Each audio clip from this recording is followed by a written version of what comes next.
नमस्कार। आज की परिचर्चा में आपका स्वागत है। आज के व्याख्यान का विषय है राज्यों का पुनर्गठन, सरकारी आयोग और पंचायती राज प्रणाली। सत्ता के विकेंद्रीकरण के संदर्भ में इन व्यवस्थाओं का क्या योगदान रहा है, आज इस एपिसोड के जरिए ये समझने की कोशिश करेंगे। संघीय ढांचे में राज्य के पुनर्गठन के विभिन्न आयामों की व्याख्या करेंगे। सत्ता के विकेंद्रीकरण में सरकारी आयोग की क्या भूमिका रही है, इसकी भी विवेचना करेंगे। पंचायती राज व्यवस्था किस प्रकार लोकतंत्र को मजबूत बनाने में और सत्ता के विकेंद्रीकरण में अपनी अहम भूमिका अदा कर रही है, इन विषयों को भी तफसील से समझने का प्रयास करेंगे।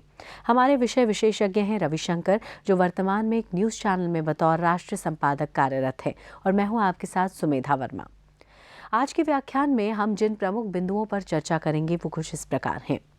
सबसे पहला, सत्ता का विकेंद्रीकरण में राज्यों का पुनर्गठन, सरकारी आयोग और पंचायती राज की क्या भूमिका रही है। दूसरा, राज्यों के पुनर्गठन की पृष्ठभूमि का विस्तार से उल्लेख करना, सरकारी आयोग के प्रभाव का विश्लेषण करना, पंचायती राज प्रणाली का उल्लेख करना, सरकार का विकेंद्रीकृत रूप जिला सरकार से ग्राम सरकार की संरचना का विश्लेषण करना।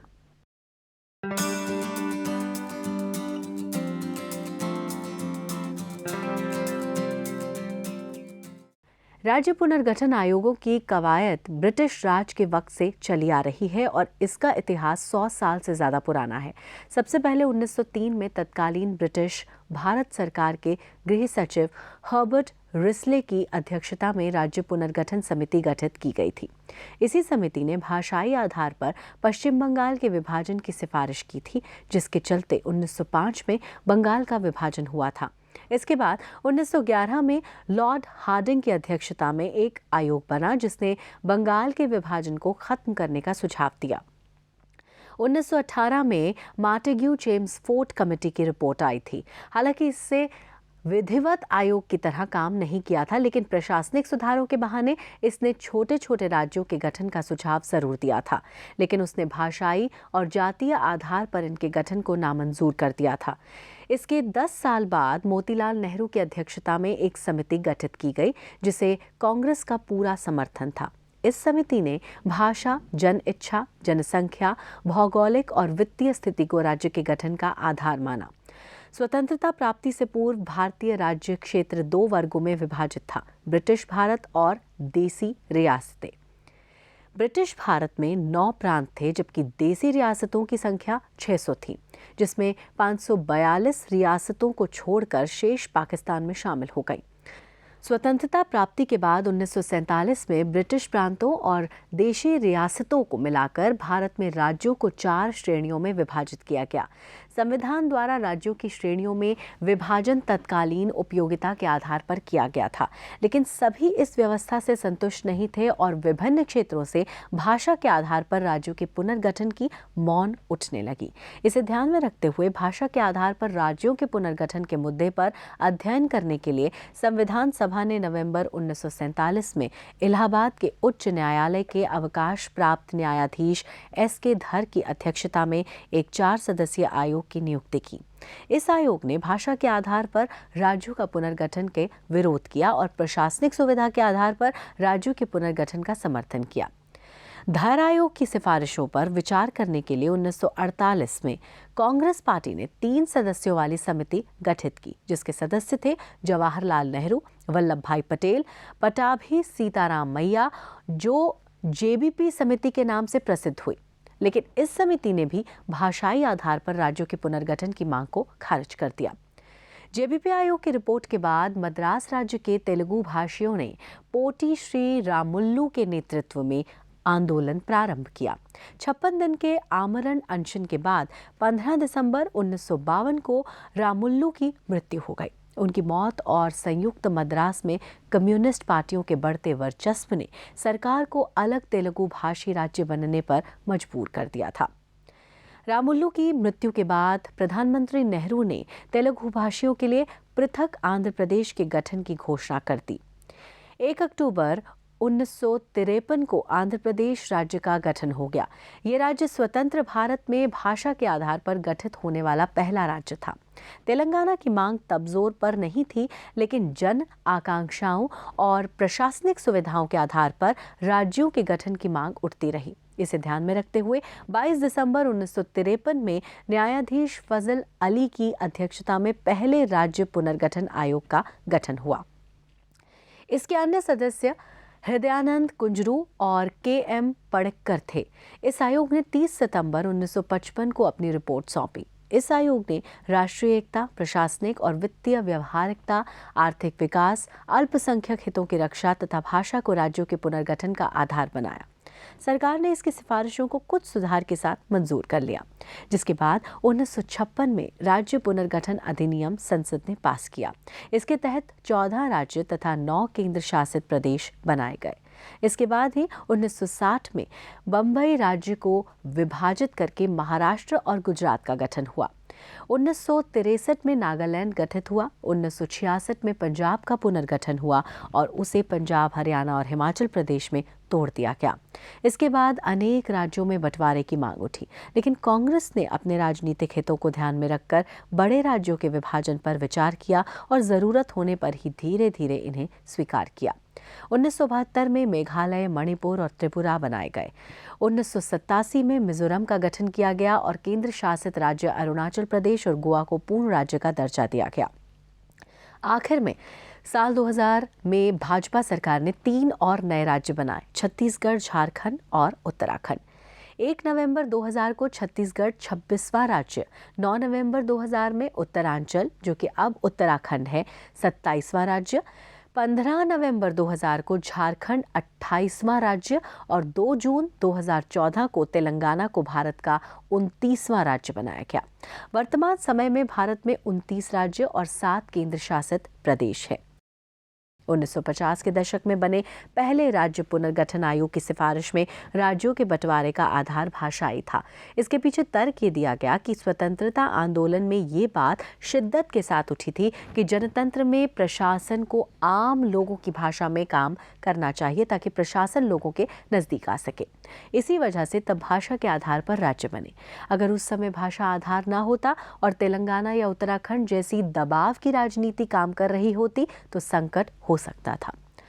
लेकिन उस समय भी इस फॉर्मूले पर ईमानदारी से काम नहीं किया गया। उस समय भी 2 राज्य बम्बई, जिसमें गुजराती और मराठी लोग थे, तथा दूसरा पंजाब, जहां पंजाबी, हिंदी और हिमाचली भाषी थे, नहीं बांटे गए। आखिरकार इन्हें भी भाषाई आधार पर महाराष्ट्र और गुजरात तथा पंजाब, हिमाचल और हरियाणा में बांटना ही पड़ा। छत्तीसगढ़, झारखंड और उत्तराखंड की तरह तेलंगाना को अलग राज्य बनाने की मांग के आंदोलन की एक ऐतिहासिक पृष्ठभूमि रही है। छोटे राज्यों की अवधारणा के साथ सत्ता का विकेंद्रीकरण जुड़ा है। जवाहरलाल नेहरू सत्ता के विकेंद्रीकरण के पक्षधर रहे हैं। इस प्रकार देश में मजबूत केंद्र और बनाम कमजोर राज्य और विकेंद्रीकृत सत्ता की 2 राजनीतिक धाराएं सक्रिय रही हैं।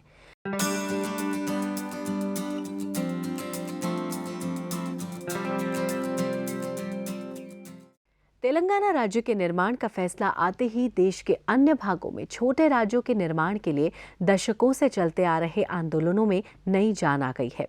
गोरखालैंड, विदर्भ, कार्बी आंगलांग, बोडोलैंड, उत्तर प्रदेश में पूर्वांचल, पश्चिम प्रदेश, अवध प्रदेश, हरित प्रदेश, ब्रिज प्रदेश, रुहेलखंड और बुंदेलखंड आदि अनेक राज्यों की मांग जोर पकड़ने लगी। इस परिप्रेक्ष्य में डॉ. कर्ण सिंह ने राज्य पुनर्गठन आयोग की पुनर्स्थापना का सुझाव सरकार को दिया। अगर नए राज्य पुनर्गठन आयोग की स्थापना होती है तो उसके सामने संभवतः नए राज्यों के गठन के लिए कोई एक राष्ट्रीय स्तर पर लागू किए जा सकने वाले आधार को खोजने की चुनौती होगी। संबद्ध क्षेत्रों में अल्प विकास और पिछड़ापन एक आधार हो सकता है। पहले राज्य पुनर्गठन आयोग के सदस्य के.एम. पणिक्कर केवल छोटे राज्यों के पक्षधर थे। आज 55 साल बाद ये प्रतीत होता है कि पणिक्कर का पक्ष शायद सही है। उत्तर प्रदेश, बिहार, मध्य प्रदेश और आंध्र प्रदेश देश के बड़े राज्य बने और विकास के दौर में सबसे पीछे हैं। इसके विपरीत दक्षिण के छोटे राज्य शिक्षा, स्वास्थ्य, उद्योग, महिला प्रगति आदि सभी क्षेत्रों में कहीं आगे हैं। उनमें केरल का सूचकांक सबसे ऊपर है। छोटे राज्यों में जनता और प्रशासन की निकटता के कारण चीजें खुलकर सामने आ जाती हैं। आज बीमार राज्य उत्तर प्रदेश के विभाजन की मांग विभिन्न कोनों से आ रही है। तत्कालीन मुख्यमंत्री मायावती ने भी पश्चिमी उत्तर प्रदेश, पूर्वांचल और बुंदेलखंड प्रांतों के निर्माण की बात उठाई है। राहुल गांधी ने भी बुंदेलखंड के विकास के लिए स्वायत्त परिषद बनाने का सुझाव दिया है। वर्तमान में बरेली, रामपुर, बदायूं, मुरादाबाद, अमरोहा, शाहजहांपुर, पीलीभीत और बिजनौर को मिलाकर रोहेलखंड के निर्माण की भी मांग उठ रही है। निष्कर्ष के तौर पर कहा जा सकता है कि समय आ गया है कि राज्यों के पुनर्गठन के लिए एक आयोग का गठन किया जाए। पुनर्गठन का आधार विकास का मुद्दा होना चाहिए, संस्कृति, परंपरा और भाषा का नहीं। ये जरूरी हो गया है कि सरकार इस विचार को सिद्धांत और नीति के रूप में स्वीकार कर ले। छोटे राज्य बनाने में बुनियादी संरचना के निर्माण पर होने वाले व्यय के आर्थिक भार को सहने के लिए भी तैयार रहना होगा।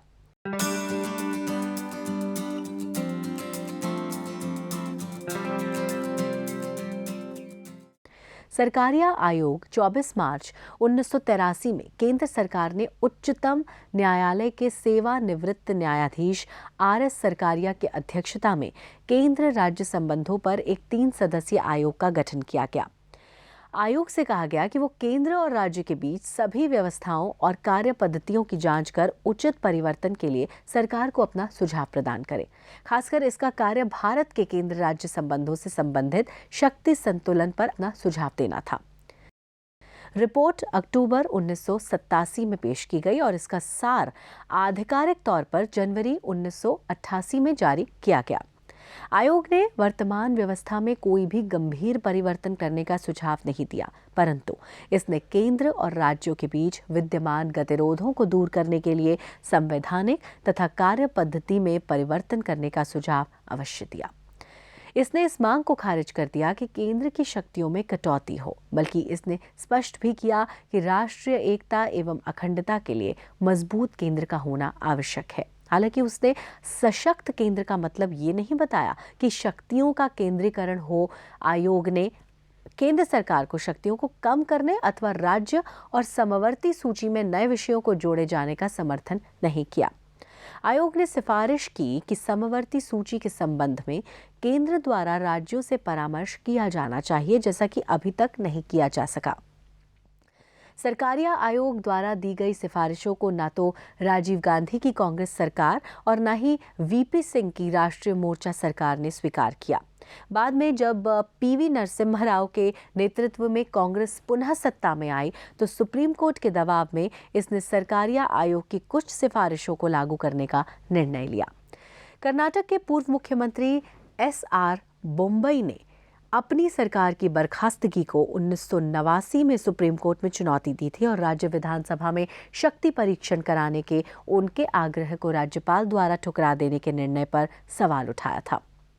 सुप्रीम कोर्ट की 9 सदस्यीय एक पीठ ने बोम्मई मामले में मार्च 1994 में अपना ऐतिहासिक फैसला सुनाया और राज्यों में केंद्रीय शासन लागू करने के संदर्भ में सख्त दिशा निर्देश तय किए।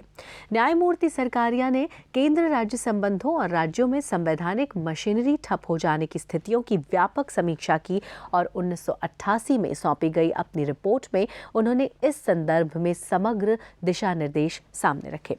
उन्होंने कहा कि राज्यपालों की नियुक्ति में मुख्यमंत्रियों से सलाह ली जानी चाहिए।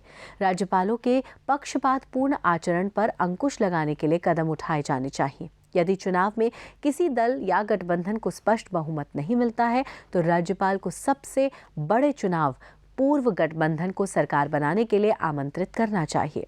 राज्यपालों को राजभवन के लॉन में विधायकों की गिनती कर किसी दल या गठबंधन के बहुमत के बारे में निर्णय नहीं लेना चाहिए।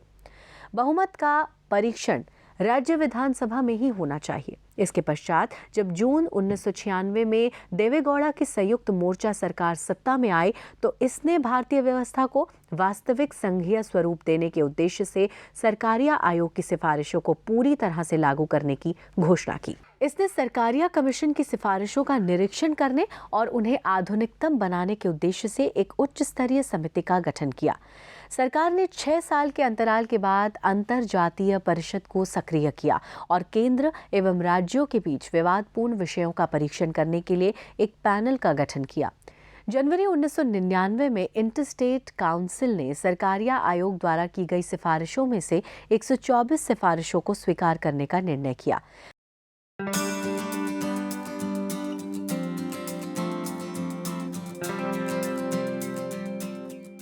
भारत में पंचायती राज व्यवस्था की अवधारणा सत्ता की विकेंद्रीकरण के सिद्धांत पर आधारित है। आधुनिक भारत में सत्ता का विकेंद्रीकरण की आधारभूत परिकल्पना के मानक के रूप में ही पंचायती राज व्यवस्था को स्थापित किया गया है। लोकतांत्रिक राजनीतिक व्यवस्था में पंचायती राज वो माध्यम है जो शासन को सामान्य जन के दरवाजे यानी कि ग्रास रूट लेवल तक ले जाता है। लोकतंत्र की संकल्पना को अधिक यथार्थ में अस्तित्व प्रदान करने की दिशा में पंचायती राज व्यवस्था एक ठोस कदम है। पंचायती राज व्यवस्था में स्थानीय जनता की स्थानीय शासन पद्धति में अनवरत रुचि बनी रहती है क्योंकि वो अपनी स्थानीय समस्याओं का स्थानीय पद्धति से समाधान कर सकते हैं। इस अर्थ में भागीदारिता की प्रक्रिया के माध्यम से जनता को प्रत्यक्ष और परोक्ष रूप से शासन एवं प्रशासन के प्रशिक्षण की प्रक्रिया जारी रहती है। आज़ादी के बाद पंचायती राज की स्थापना को भारत में लोकतांत्रिक विकेंद्रीकरण की अवधारणा को साकार करने के लिए महत्वपूर्ण कदम उठाए गए। भारत की स्थानीय शासन प्रणाली को आधिकारिक रूप से सन 1993 में 73वें संविधान संशोधन अधिनियम के जरिए पंचायती राज व्यवस्था के अंतर्गत लाया गया। इस व्यवस्था में पंचायत का शासन तंत्र ग्राम कमेटी के हाथों में होता है। पंचायती राज व्यवस्था में जनता के द्वारा चुनी हुई स्थानीय त्रिस्तरीय शासन व्यवस्था कार्य करती है, जिनमें ग्राम, तालुका और जिला आते हैं। आधुनिक पद्धति पुरानी पंचायत शासन व्यवस्था और महात्मा गांधी के ग्राम स्वराज के स्वप्न को वास्तविकता में बदलने की दिशा में एक कदम है। एक त्रिस्तरीय ढांचे की स्थापना, ग्राम पंचायत, पंचायत समिति या मध्यवर्ती पंचायत तथा जिला पंचायत के साथ सत्ता और शासन के विकेंद्रीकरण की अवधारणा को साकार करना था। केंद्रीकृत सत्ता को सबसे निचले तबके के हाथों सौंपने के उद्देश्य से और ग्रामीण इलाकों का विकास सुचारू ढंग से करने के लिए तथा ज्यादा से ज्यादा स्थानीय लोगों की भागीदारी को सुनिश्चित करने के लिए संविधान में महत्वपूर्ण बदलाव लाए गए। कानून को लागू हुए 2 दशक से अधिक हो गए हैं, लेकिन अभी भी पंचायती राज व्यवस्था में खामियां हैं जिसे दूर करने की आवश्यकता है और गांधी जी के स्वराज के सपने को साकार किया जा सके। अभी भी कई राज्यों में पूरे वित्तीय अधिकार और लोगों का अधिक से अधिक भागीदारी को सुनिश्चित करना शेष रह गया है, जिससे कि उन्हें पूरी स्वायत्तता या स्थानीय स्वायत्त स्वशासन का दर्जा दिया जा सके।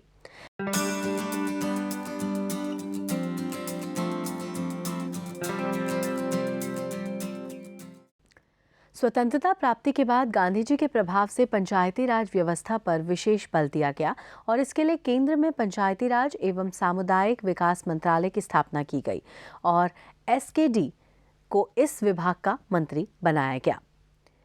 इसके बाद 2 अक्टूबर 1952 को इस उद्देश्य के साथ सामुदायिक विकास कार्यक्रम प्रारंभ किया गया कि सामान्य जनता को विकास प्रणाली से अधिक भागीदारी कर जोड़ दिया जाए।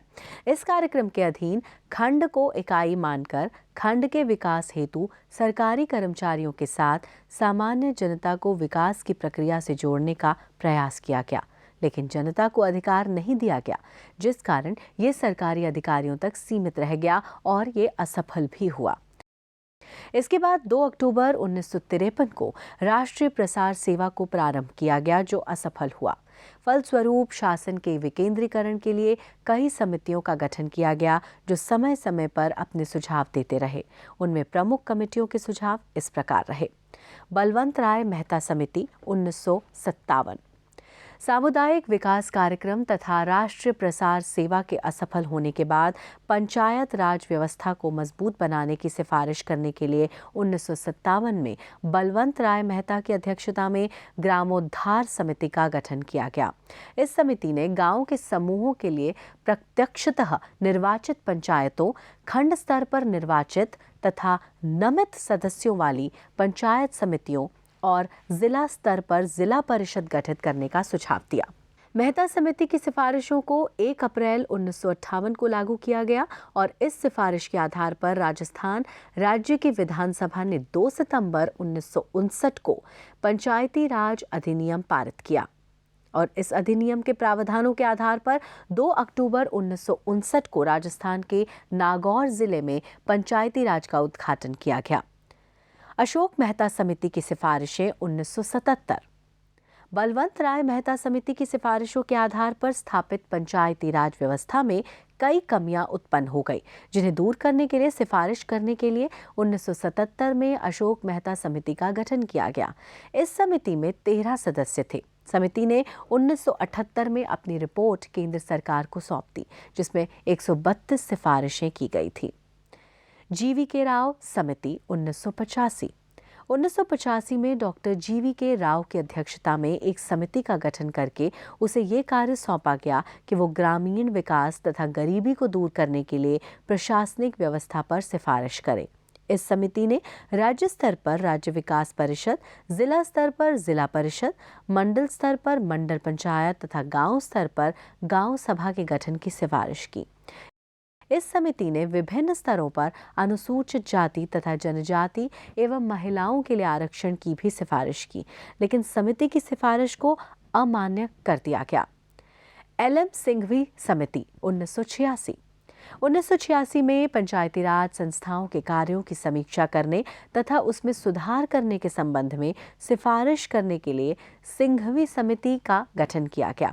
इस समिति ने ग्राम पंचायतों को सक्षम बनाने के लिए गांव के पुनर्गठन की सिफारिश की तथा साथ में ये सुझाव भी दिया कि गांव पंचायतों को अधिक वित्तीय संसाधन उपलब्ध कराए जाएं। संवैधानिक प्रावधान। संविधान के अनुच्छेद 40 में राज्यों को पंचायतों के गठन का निर्देश दिया गया है। इसके साथ ही संविधान की 7वीं अनुसूची राज्य सूची की प्रविष्ट 5 में ग्राम पंचायतों को शामिल करके इसके संबंध में कानून बनाने का अधिकार राज्य को दिया गया है। 1993 में संविधान में 73वें संशोधन करके पंचायत राज संस्था को संवैधानिक मान्यता दे दी गई है और संविधान में भाग 9 को पुनः जोड़कर तथा इस भाग में 16 नए अनुच्छेदों और संविधान में 11वीं अनुसूची जोड़कर पंचायत के गठन, पंचायत के सदस्यों के चुनाव, सदस्यों के लिए आरक्षण तथा पंचायत के कार्यों के संबंध में व्यापक प्रावधान किए गए हैं।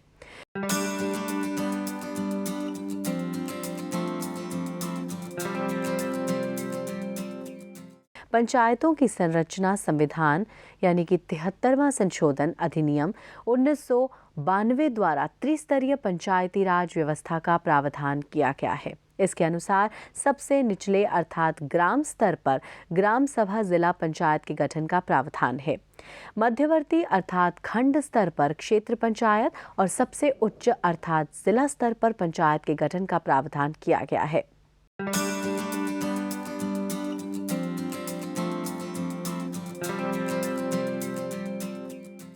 प्रत्येक ग्राम सभा क्षेत्र में ग्राम पंचायत का प्रावधान किया गया है। ग्राम पंचायत ग्राम सभा की निर्वाचित कार्यपालिका है, जिसे अब ग्राम सरकार की भी संज्ञा दी जाती है। ग्राम पंचायत का निर्वाचन प्रत्यक्ष रूप से होता है। प्रत्येक पंचायत को उसकी पहली बैठक की तारीख से 5 वर्ष के लिए गठित किया जाता है। ग्राम पंचायत की महीने में 1 बैठक आवश्यक है।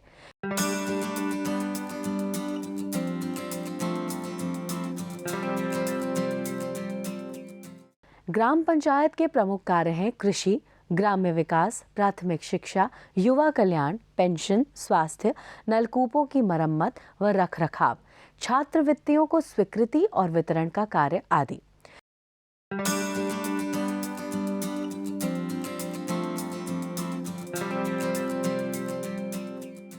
ग्राम पंचायत निधि कोष प्रत्येक ग्राम पंचायत के लिए एक ग्राम कोष होता है। ग्राम पंचायत के वार्षिक आय व्यय का लेखा जोखा एवं अनुमान की सीमा के अंदर ग्राम सभा या ग्राम पंचायत या उसके किसी समिति के कर्तव्यों का पालन करने के लिए धन खर्च किया जाता है। संबंधित खातों का संचालन ग्राम प्रधान एवं ग्राम पंचायत विकास अधिकारी के संयुक्त हस्ताक्षर से किया जाता है।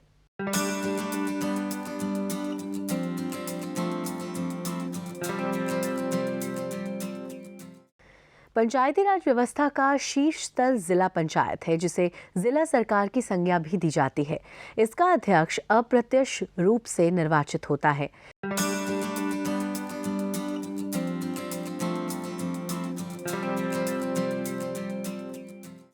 जिला पंचायत के संगठन में निम्नलिखित सदस्य होते हैं: अध्यक्ष, निर्वाचित सदस्य, जिले से संबंधित लोकसभा, राज्यसभा, विधानसभा तथा विधान परिषद के सदस्य।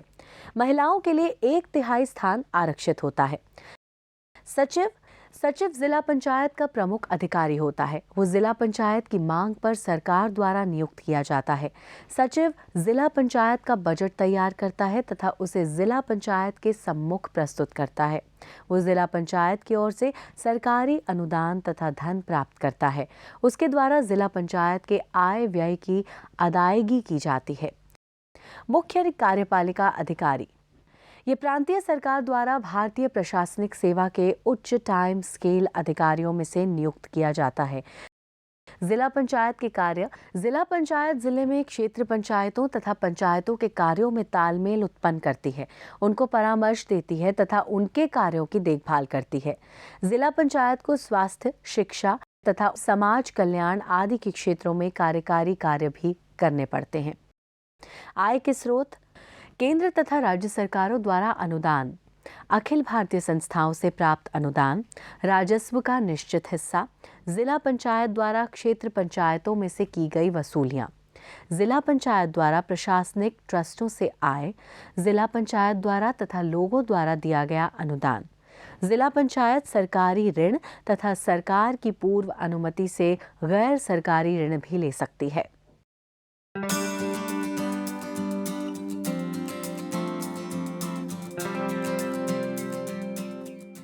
वर्तमान परिदृश्य: वर्तमान में देश में करीब 30 लाख चुने हुए जनप्रतिनिधि हैं। उनमें से महिलाओं की संख्या लगभग आधी है।